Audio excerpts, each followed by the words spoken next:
Hi everybody, it's Laura. Thank you so much for joining me on my channel.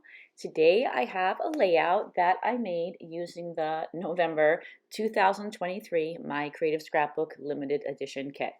I've been going back to my files on my computer and editing and voicing over a number of these older videos that I didn't have the opportunity to complete in the past, and this is one of the last ones. You probably already guessed that this was a Christmas themed layout. I had a lot of strips of paper left over from making other layouts with this kit, so I thought that I would combine these strips of paper and make another layout. Usually when I use strips of paper right next to each other, as I'm going to do in this layout, I'll ink the edges of all of the strips. For this layout, I use some distress ink in black soot. The collection that was featured in this particular kit was the 49 and Market Christmas Spectacular collection. I really love 49 and Market, so I'm a little biased because I don't think they've ever made a bad collection, but this was a Christmas collection that I particularly liked. It had all of the regular colors of Christmas, the reds and the greens, but it also incorporated some black, and I really liked that. I thought that black was a good color in combination with the red and the green. On this layout, I'm going to be using these strips of paper combined to make some corners for my layout. You could see that I'm alternating back and forth between putting a strip of paper horizontally and putting one vertically, and then that creates kind of a little pattern along the line where the papers meet. In a little while, you're going to see that I made 3 more triangles just like this, and they're all, including this one, a little bit smaller because I cut them down significantly so that the 4 corners would all fit onto the layout. So you may notice that on my mat there are some small triangles that have some strips of paper going diagonally. I decided not to use those. I wanted to use the triangles that I made in the style that I showed you, where I had the one strip going horizontally and one diagonally and then switching back and forth because I like the pattern that that made on the paper. And now I'm making the mat for my photo, which I think it goes along well with the corners. It looks like in the end like there's little squares, almost like a little quilt all the way around the outside of the photo. I'm going to use strips of paper to try to achieve that. But you can see the photo that I'm going to use on the upper right hand corner of my messy table. I'm going to mat that photo on a piece of black cardstock, and then that's going to be matted on top of the mat that I'm working on now. And then I'm even going to mat this paper on another piece of black cardstock. There's a lot of matting on this layout, including those triangles. I'm going to mat those on black cardstock as well. And I think that all those black mats helped to make everything on the layout come together. At least I hope that it did. So I had a spot on this mat where I didn't have a strip that was large enough.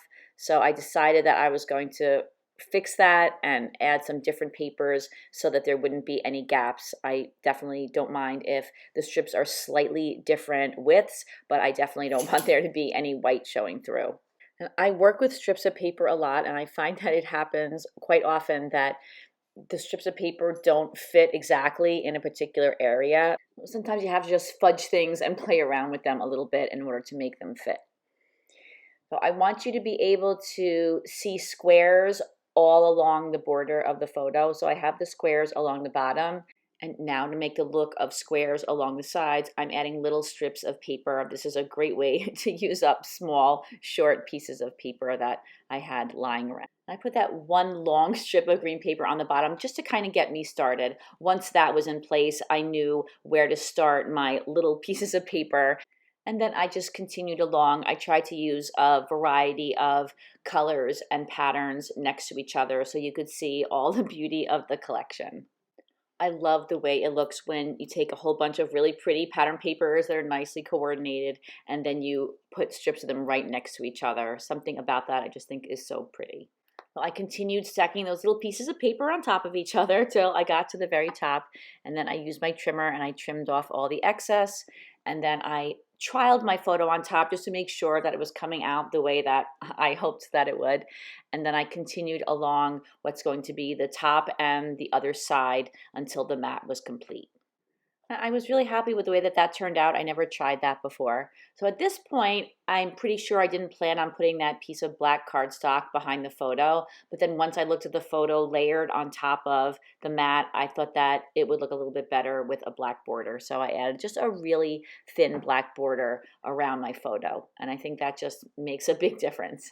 And then once again, I wanted to add some black paper behind the entire mat. Just as I said, a very thin little border, but I think that that black paper really gives the frame and the photo the definition that it needed. But when I was making this layout, I was at a Girls Gone scrapbooking retreat, and I find that scrapbooking retreats either help me so much with my creativity or they cause me to have scrapper's block. There doesn't seem to be any in between. Sometimes I am in the flow and I'm able to create lots of different projects, and just something about the spirit of being in this creative area will do that to me. However, other times it has the opposite effect and I have kind of scrapper's block and I'm not able to create things or create things well. And I remember that this weekend started out like that, where I just couldn't get anything right. And I was just kind of panicking because I had to get some of these layouts completed. And something happened, and then all of a sudden I was able to pull myself together, and I actually created a lot of layouts with this particular kit in the end. I don't know what happened. I don't know what changed, but I guess sometimes that just happens. You can't really force creativity. I think sometimes it just has to happen. Whether I'm super productive or not, though, I have to say those scrapbooking weekends are a lot of fun. I used to worry about how many layouts I got done, and now I just really worry about, or don't worry about, think about enjoying myself and just enjoy being in an environment where everybody is either scrapbooking or doing something creative. Now I have all four corners and the photo cluster mounted on some black paper, and all the major elements are attached down to the page. I was thinking that it would be nice to have something to connect those four corner triangles. So here I'm using a Martha Stewart border punch, and I'm also using some Distress Oxide in lumberjack plaid. I use that to ink the surface of these papers because I wanted them to be just a little bit darker red. And then I also use the Distress ink in black soot to ink the edges so that they would go along with all of the inking that I did to the strips of paper. And then I'm also adding a black border to all of these strips so that you'll see the black border continued all around the edge of the layout. And here I'm adding some adhesive to the back of the strips and tucking them behind the triangles.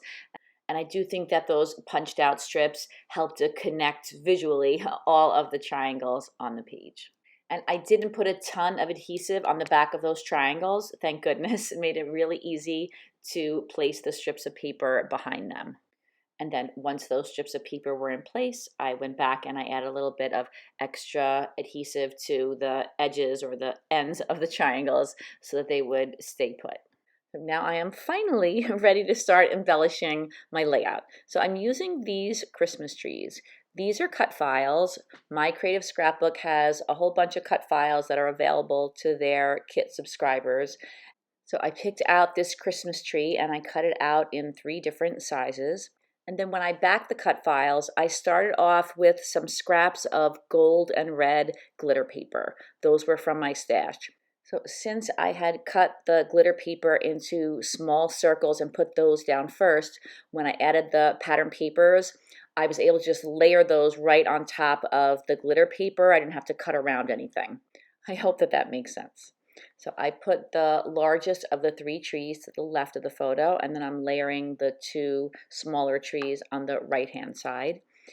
I use a slightly different color scheme for the smallest of the triangles. I use some red pattern paper in that one, and in the other 2 trees, I used 2 different pattern papers that were predominantly green. And it's subtle, but I think that by putting a different color scheme on different trees, it helps you to visually differentiate between them. I very rarely use foam tape, but I had some foam tape handy and I decided to pop up the tree on the left and the smaller tree on the right on some foam. Usually I use fun foam, but I guess I had some of that handy, or maybe I didn't have any foam and I had to borrow some. That's probably what happened.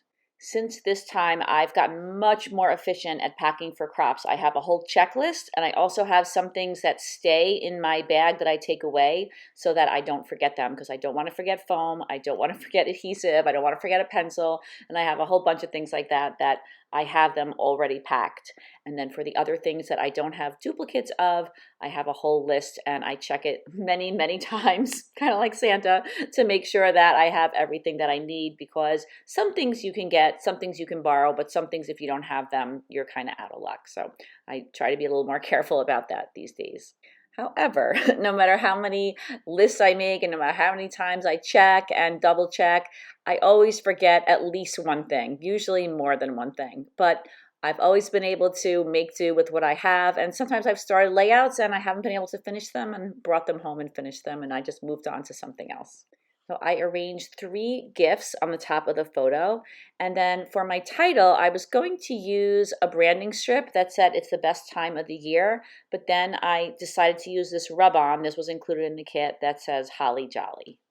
And I love rub-ons. I love the effect, but I'm always nervous that I'm going to mess them up, that either they're going to be crooked or I'm not going to rub them on properly. But these rub-ons from 49 Market, they were very easy to use.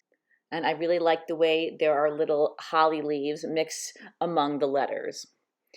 Now I'm adding one of my favorite touches, which is photo corners. I'm using my photo corner punch and punching out some corners from the pattern paper. I wasn't sure what color I wanted to use. At first I thought I might use the green side, but then I decided that the red looked the best. So I like those holly leaves in the title, as I said, and I wanted to add some more of them to the rest of the layout. I added some of them by the presents at the top of the photo. I added 2 leaves to each side. And there was another pair of leaves kind of hiding underneath my distress ink. I don't know how I knew it was there, but I grabbed that and I added it to the words Holly Jolly. I put it kind of in between the 2 words. And it goes along with the holly leaves that are there, but it's a little bit bigger like the ones at the top. And since I'm back at home, I have access to my stash of bows, something I didn't bring with me. So I added a white one to the top of the photo amongst all of the gifts. And then I added some jewels to the layout. I added one to the center of the bow. And then I also added these little gold jewels to the stars at the top of the trees. And that was the very last addition. This layout is complete, and here are just a couple of close-ups. Thank you so much for watching this video. I really hope that you enjoyed watching it. I enjoyed making it. I'm having fun looking at some of these older layouts and taking another look at the process that I use to make these pages. It's reminding me of a lot of techniques that I haven't used in a while. So thank you again for watching. I hope you have a fantastic day, and I hope to see you again soon. Take care, everybody. Bye-bye.